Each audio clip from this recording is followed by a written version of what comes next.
nama Tuhan Yesus Kristus, Tuhan dan Juru Selamat kami. Hingga sampai saat ini kami tetap bisa mengandalkan Tuhan, karena kami tahu Tuhan tidak pernah meninggalkan kami sedetik pun, dan Tuhan akan selalu bersama kami. Terima kasih Bapa, terima kasih Tuhan. Kami sudah memuji dan menyembah Tuhan. Kini saatnya kami akan dengar firman Tuhan untuk menuntun iman kami semakin bertumbuh di hadapan Tuhan dan mengalami firman. Maka kami akan semakin melihat pertolongan-pertolongan Tuhan ketika kami menghidupi setiap firman Tuhan yang kami baca dan kami dengar, dan kami siap mengalami mujizat Tuhan. Terima kasih Bapak, berkati kami semua.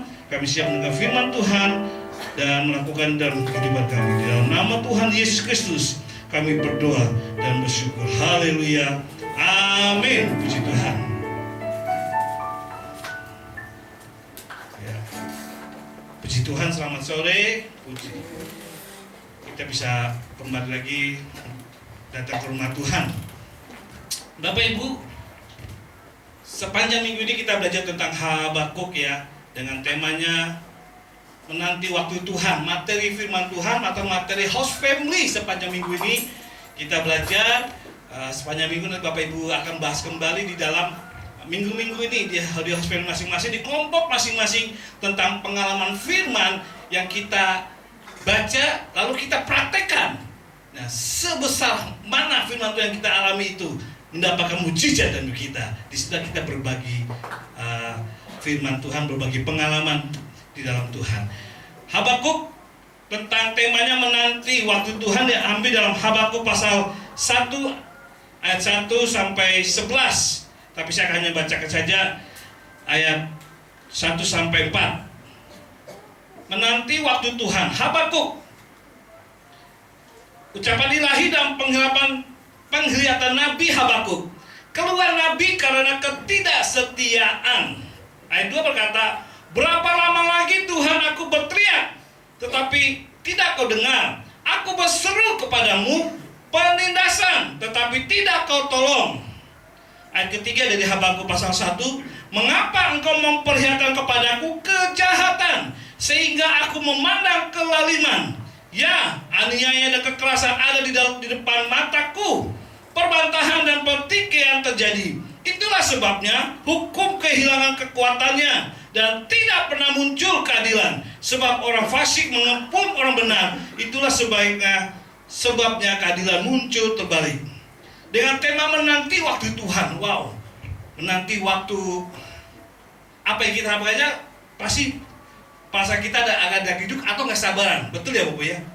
Menanti waktu Tuhan. Bagi Tuhan satu hari bagi Tuhan 1000 hari bagi manusia. Tapi 1000 hari bagi manusia bisa 1 hari bagi Tuhan. Begitu nggak bisa kita selami waktu Tuhan. Dalam hal apa kita waktu Tuhan? Kalau dalam kemanusiaan pasti bagi kita sangat berat menunggu waktu itu. Memang pekerjaan paling membosankan adalah menunggu, menanti. Seorang ingin lulus dari sekolah, lulus wisuda dari SMA, mau ke kuliah. Wah, itu senang menanti lulus apa tidak ya, menunggu selama belajar 3 tahun. Lalu mau supaya lebih pekerjaan menjanjikan, ingin menjadi orang hebat, lanjut ke kuliah sampai kalau S1 4 tahun sambil deskripsinya, sambil menanti lulus apa enggak ya nanti ya. Dan juga itu dalam hal sekolah, dalam studi, dalam pekerjaan. Ketika kita mau melamar pekerjaan, membosankan ya. Ketika masuk ke lamaran, kita tunggu kapan perusahaan tersebut memanggil kita, kapan kita diwawancara, kapan kita dites, ya, interview, tes for profit, ya, seperti kemarin calon panglima dari Angkatan Laut Indonesia ya Pak Yudo yang ingin menggantikan Pak Andika karena pensiun. Sabar, dikduk rasanya lama sekali. Apalagi seorang pasangan muda, ketika dia menembak seorang pria dengan jantan menembak ingin I love you, wow, ani pasti dia hidup menunggu jawabannya. Nah, sama menunggu, tapi itulah cara duniawi berbeda dengan cara rohani. Apapun dalam situasi apapun, kalau kita sabar nanti Tuhan, itu pasti yang terbaik. Amin. Tidak perlu Tuhan jawabnya panjang atau singkat, pasti waktu yang Tuhan beri akan yang terbaik. Menunggu waktu Tuhan, jawabannya yang terbaik. Amin. Seperti Habakuk ini. Habakuk dikenal dengan apa? Nabi bingung. Kenapa dia bingung? Karena Raja Yoyakim. Saat itu Habakuk masih berumur muda belia, umur 20-an hingga sampai 24, 3 tahun. Dia melayani di sejaman dengan Nahum, Yeremia, Zefania, satu angkatan. Tetapi memang jarang dikupas tentang Nabi Habakuk ini. Dia bingung kenapa begini. Karena apa? Raja Yoyakim ini tabiatnya tidak seperti raja lain, jatuh dalam dosa. Jatuh dalam dosa dalam hal apa? Yang pertama, karena dia berkoalisi dengan Mesir. Mesir dipikirkan saat itu kan kerajaan yang besar, hebat, panglima perangnya subur, maju kotanya, tapi penuh dengan penyembahan-penyembahan berhala. Berkoalisi, wah, dengan negara besar supaya nanti kalau ada apa-apa dilindungi. Akibat dengan berkoalisi, negara kecil bergabung dengan besar, tentu ada syaratnya. Dia harus membayar upeti dan lain-lain. Sehingga apa yang dilakukan supaya perjalanan karir politik Raja Yoyakim ini bisa bagus? Apa yang dilakukan oleh Raja Yoyakim supaya bangsa Yehuda ini bisa eksis dan bisa berkawan? Yang akhirnya karena dia harus membayar upeti dan mau tidak mau kas akan berkurang kan, karena harus membayar, ya kan, karena untuk kerjasama. Akhirnya untuk mendapat income lebih lagi, dia meminta masyarakat Yehuda itu pajak yang tinggi sekali, sehingga terjadilah korupsi. Dia bingung. Ini akibat dari Raja Yoyakim ini menindas rakyat Yehuda. Ini Raja Israel, Raja Yehuda menindas rakyat umat pilihan Allah. Lalu yang kedua, dosa apa lagi yang Yoyakim lakukan? Akibat dia bergaul berkoalisi dengan besar, terpapar dengan ajaran-ajaran apa? Okultisme, penyembahan bahala, dewi-dewi kesuburan, dewi sek lah kalau di Mesir kan terkenal. Mau tidak mau terpapar ajaran tersebut. Dia lupa Yoyakim bahwa Israel ini, Yehuda ini adalah umat pilihan Allah yang sudah diajarkan oleh Nabi dan para raja bahwa mereka hanya mengandalkan Tuhan dan percaya saja hanya pada Tuhan, Sang Juru Selamat mereka, Adonai, Sang Pencipta. Dia lupa karena bergaul akibat ini, akhirnya terpapar ajaran-ajaran sesat, sehingga mempengaruhi rakyatnya yang tidak mau membaca Taurat lagi. Dan dosa yang ketiga, kalau rakyat Yehuda ini tidak mau membayar upeti, tidak mengikuti ajaran-ajarannya, perintah-perintahnya daripada Raja Yoyakim dan pejabat lainnya, mereka akan dipukul, akan disiksa, akan dibunuh. Wow, raja, para pejabat Yoyakim begitu ganasnya akibat dosa mereka. Kasihan umat Israel, umat Yehuda. Umat Yehuda kasihan, akhirnya tersiksa akibat dosa ini. Mereka harus kerja keras karena untuk membayar upeti pajak. Mereka juga harus menghormati Raja Yoyakim seolah seperti dewa, seperti kerajaan Israel. Raja sangat dihormati seperti dewa. Begitu juga, wah, harus kekuasaan. Dan ketiga, kalau tidak tahu, mereka akan disiksa dan dibunuh. Sampai Nabi Habakuk bingung. Sudah menasihati Raja Yoyakim dan juga pejabatnya, tapi mereka tidak peduli. Dan kejahatan terjadi di umat Allah, bangsa Yehuda.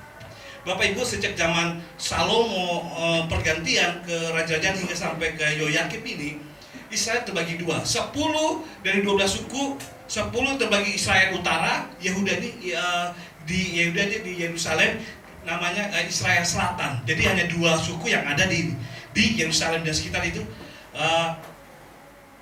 Yahudi disebut bangsa Yehuda. Kalau yang utara itu 10 suku disebut Israel Utara, itu 10 suku. 2 suku ini yaitu Yehuda, Yerusalem dan sekitar itu.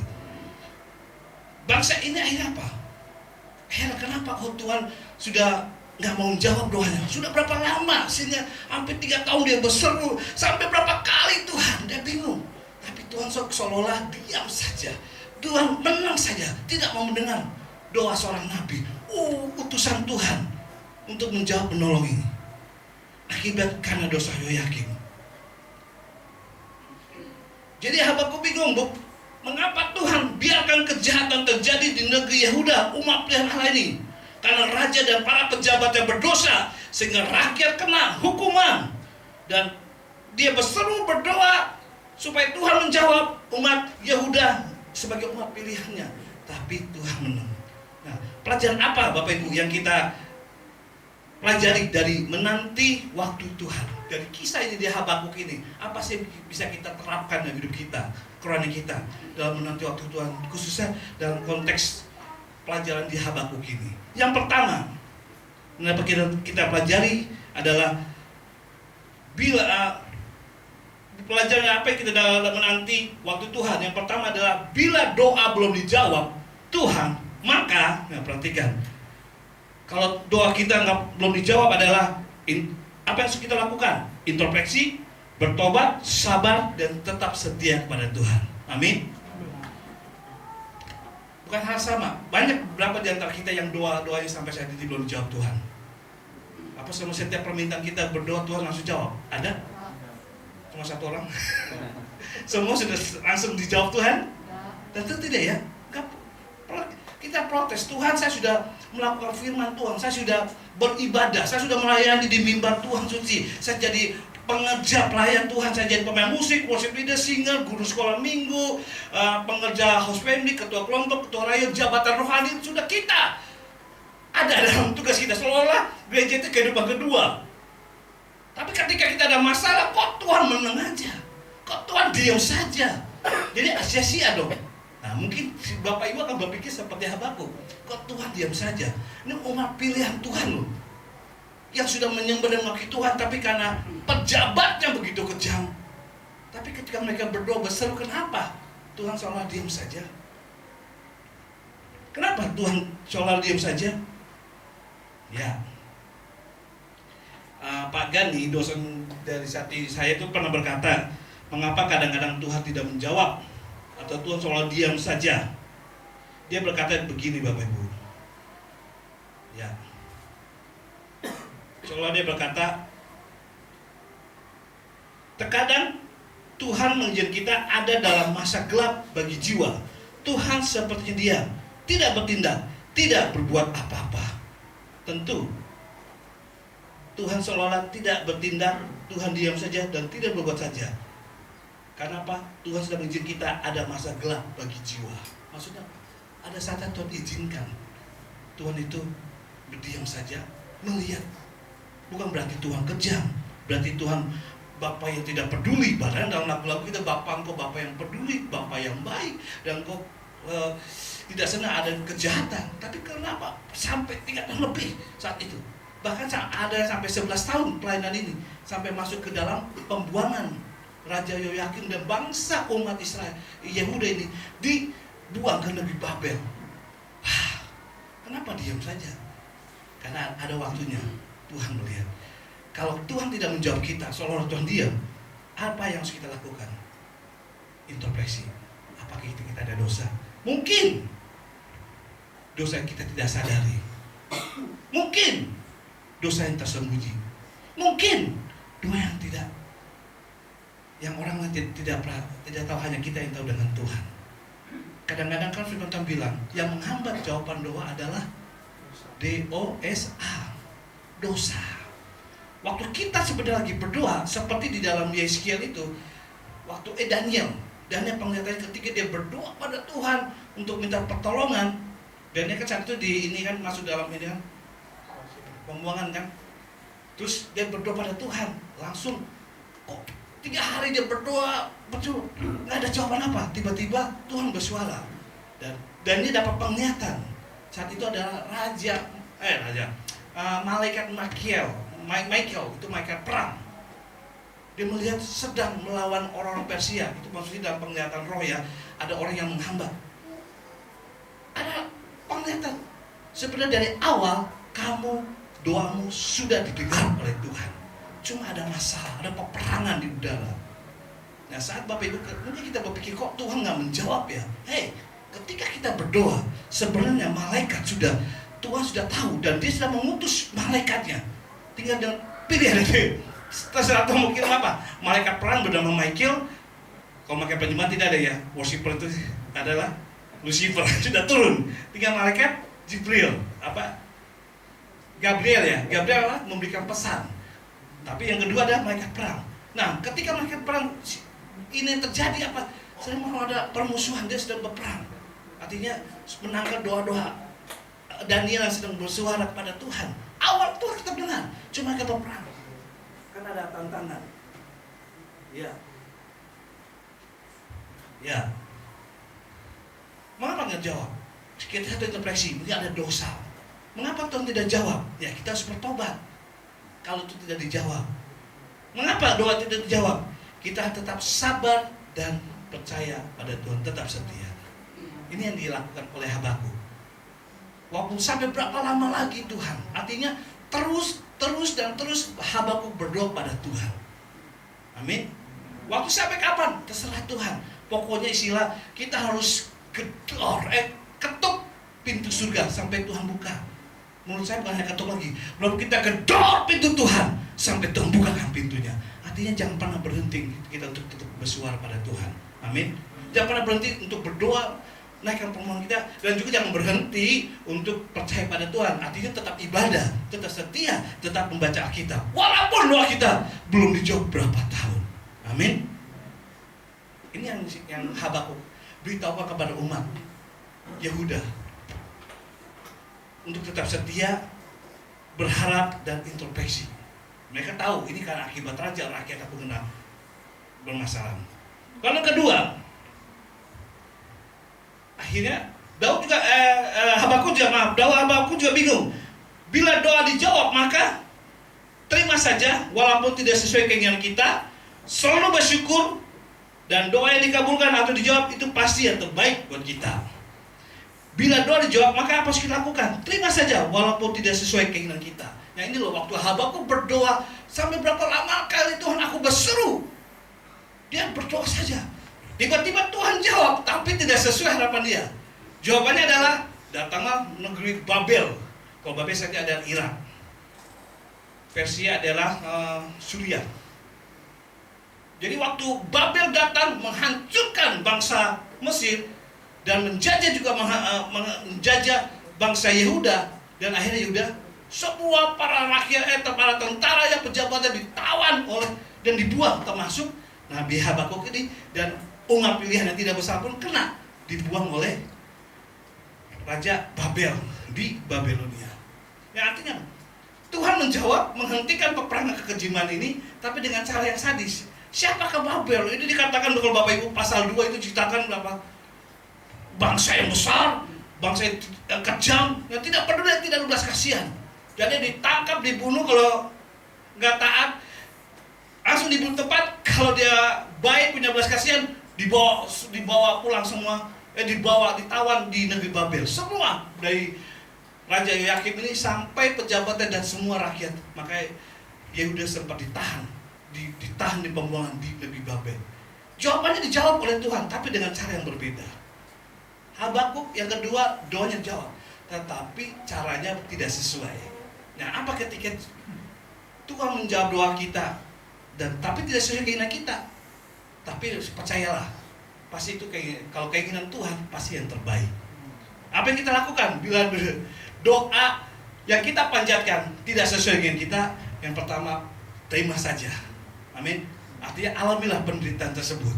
Maksudnya persoalan-persoalan pencobaan yang kita alami, walaupun kok begini caranya Tuhan. Yang kedua, bersyukur saja. Wow, masa kita lagi sakit kita bersyukur, kita lagi menderita, lagi sedih kita bersyukur. Tapi firman Tuhan katakan terima saja, bersyukur, maksudnya alami saja. Dan yang ketiga, tetaplah setia pada Tuhan, dan kita pasti yang terbaik. Bila doa kita dijawab Tuhan tapi tidak sesuai, terima saja. Karena apa yang Tuhan berikan pasti itu yang terbaik. Contohnya begini, Bapak Ibu ingin sukses dalam hal mengalami ekonominya sukses, usahanya dagangan sukses, ya harus alami. Kalau ingin mengalami mujizat ekonomi, finansial besar, ya alami, namanya ditipu orang. Orang dagang biasanya suka ditipu. Betul? Sampai dalam urusan bisnis usahanya ditipu. Saya kalau mendengar para pengusaha BPH khususnya cerita tentang usaha mereka, semua pernah ketipu dan juga mengalami hutang piutang sampai miliaran. Saya tanya, Pak, wah Pak Bos, saya untuk mengupgrade usaha saya minjem uang sampai 5 miliar. Bunganya saja 20 juta, bunganya. Belum cicilannya. Heran. Terus ada lagi, wah Pak pernah ketipu. Wah namanya usaha ya pastilah. Nggak, memang pengennya cuan, tapi sisi lain kadang-kadang kita ditipu, rugi, kerugian melalui penipuan. Berapa Pak kalau ditipu? Ya ratusan juta. Padahal kalau dia untung, dia berhasil, ratusan juta juga, bahkan sampai ada miliaran. Saya tanya seseorang yang biasa, kalau dapat, Pak usah doakan saya, usaha saya ini. Wah kalau berhasil ini 10% Pak. Wah kali transaksinya 10%-nya bisa sampai 2M. Tapi pernah ketipu? Pernah Pak, 400 juta saya ditipu. Wah. Tapi ketika dia belajar sabar saja, dia pasrah saja, ini adalah urusan duniawi. Ada saatnya orang untung, tapi jangan selalu pengen untung. Artinya apa? Kalau rugi juga harus siap-siap. Ya dong. Mana ada orang untung terus? Kalau untung terus berarti dia curang. Kalau ada orang saatnya untung terus ada rugi, dia normal. Artinya ada keseimbangan. Mana ada sih dalam dunia dagang ini nggak ada saling sikut-sikutan, saling ini. Pasti orang maunya untung terus.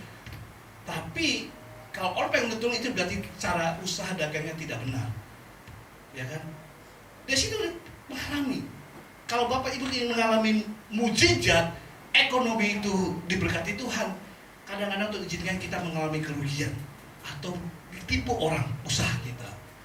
Tapi apa harus kita lakukan? Ya perbaiki, introspeksi. Mungkin kita salah memilih teman bisnis, atau kita salah mengelola bisnis kita sehingga kita mengalami ketipuan. Atau memang Tuhan izinkan supaya kita jangan bergantung kepada aset kita.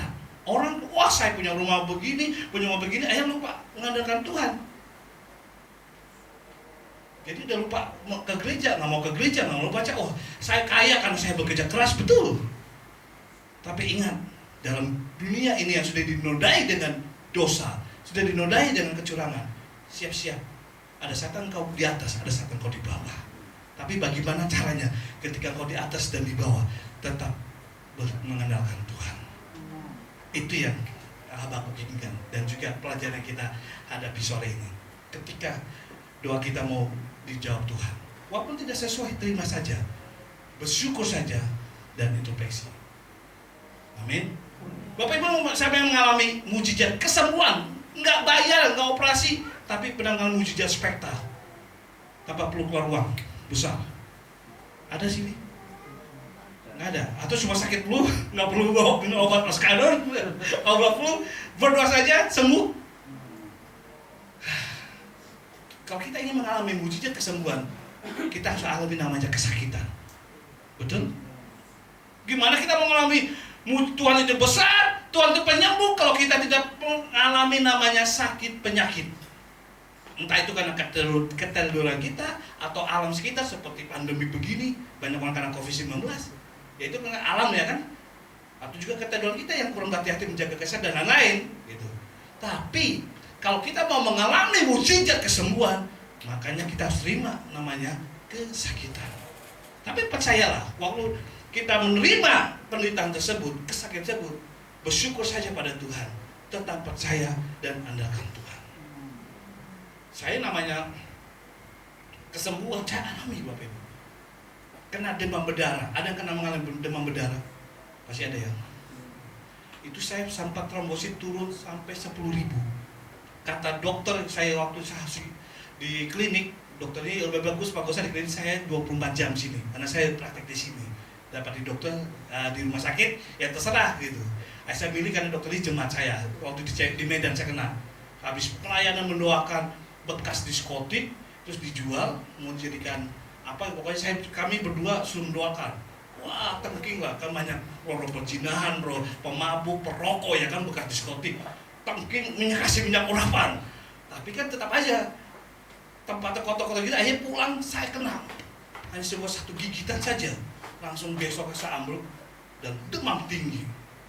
Sehingga saya langsung ke dokter, langsung nama Pak Gosal, iya Bu Dokter siap.